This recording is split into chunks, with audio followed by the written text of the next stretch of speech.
Hello, folks, and good morning. Okay, so I wanted to run a little bit of a theory by you here today. What if, what if after all of this time, they decided, you know what, screw the notes that came out for Ogre 8. That was back in a more optimistic time. The world has taken some pretty dark turns since then. What if this scene never happens? What if there was a bit of a twist to all of this, given how we saw Warren acting in Reborn? Namely, like, Warren acts like a bit of a whack job in Reborn, if we can be completely honest. He's always been in a weird spot at the ending there of just seeming way too overconfident. But the way that they specifically, like, voiced him out and changed some of his lines and whatever else, like, Warren came off to me as somebody that's just completely blowing past what they're reasonably supposed to be achieving there. Like, they're out on a limb and they know it, right? And additionally, the kind of the amount of extra things that show up in this scene here, like even Denam showing up to go leave for New Zenobia and stuff like that. There's a lot of bits and pieces here that seem very just too happy, you know, and I have to say, like, it was confirmed by Mr. Matsuno there that Coda 1 and 2 are confirmed, or confirmed canon rather, but 3 and 4 are confirmed non-canon. They're confirmed to be what-if scenarios. Now, all of the Zenobians actually properly leaving for Zenobia, that's in chapter 4. That, like, this is technically like a post chapter to a chapter, or rather an epilogue to chapter 4.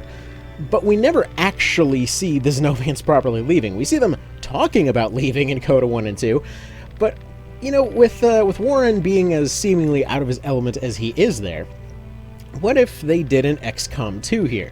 There's an interesting line that comes out of Tartaros in Coda 4 there, basically saying, yeah, you know, this timeline, I didn't win so good, but if if we look at many other timelines, you know what, maybe those are written a little bit differently.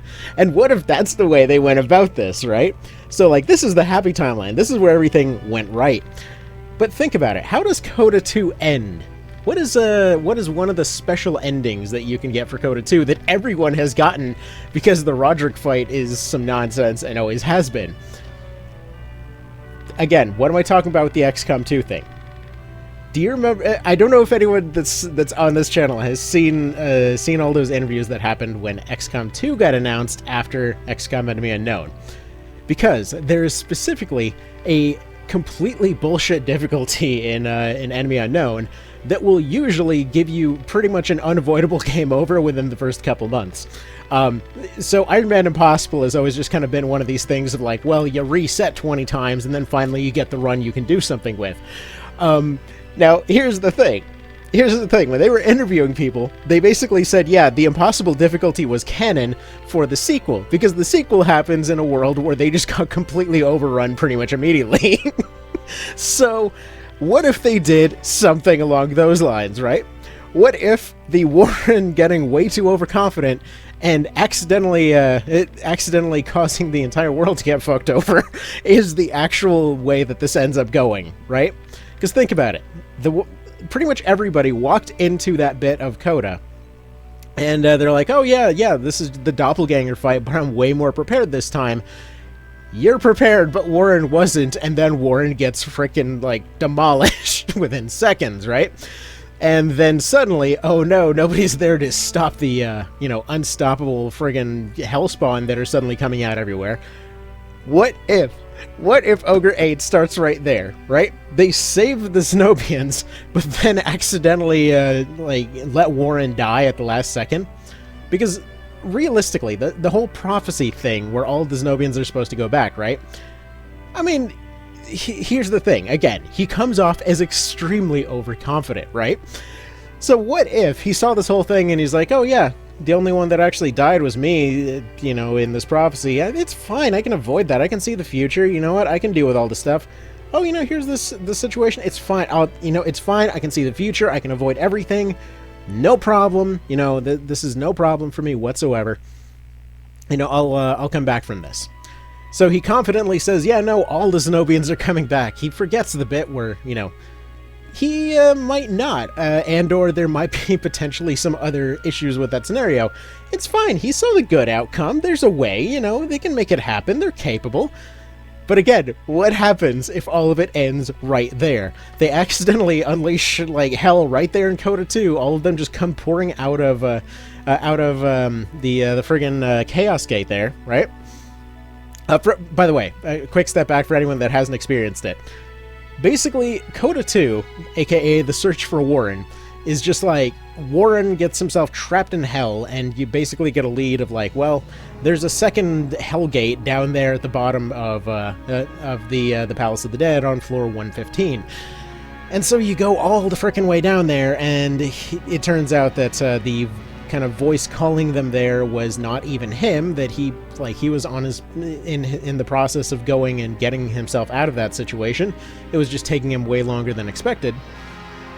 And so you get there and use the Brynhilder to open the thing up in order to get him out, and sure enough, if he dies, his last line is just, oh yeah, hold on, all the chaos is pouring out, and then it just fades to black and says game over. Which, again, pretty much everybody gets. It's like a repeat of the first boss fight with Dorgi, except they just instantly, they have a kind of guessed instant fail condition on that one. It's a pretty shittily designed boss fight, if we can be completely honest. But either way, it's just one of those ones that everybody fails on their first try, because it seems like it sets itself up as like, oh, this is going to be the big, you know, I came back to the last boss and whooped his ass kind of thing. But then you just get, again, just Warren is so much weaker than the rest of your team that he just gets steamrolled. Like in the original version, it was as simple as just put a lobber and some orbs on everybody and you're good to go. Just turn up naked. Just win it with items. And then in Reborn, they decided to make him copy items too, which, clever on paper, but would be nice if it didn't almost require monster units to win. Yeah, there's a lot of ways to do it, but I'm just saying, like, the easiest way by far is just send a couple griffins in to go eat hits for everybody. Any darn ways.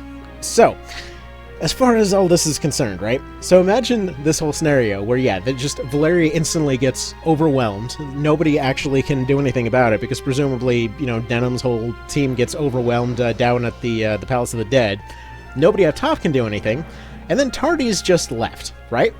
And then suddenly you just have this big turnaround where, like, after all this stuff that happened, Tardy gets back home, he's like, yeah, no, stuff went real bad over there, boss. It's not a happy situation. We tried to set up peace, you know, we tried to set up this whole puppet state situation. Plan A failed, Plan B fell through. We kind of had a whole situation with a bit of backstabbing going on. We tried to backstab the locals. They backstabbed us back.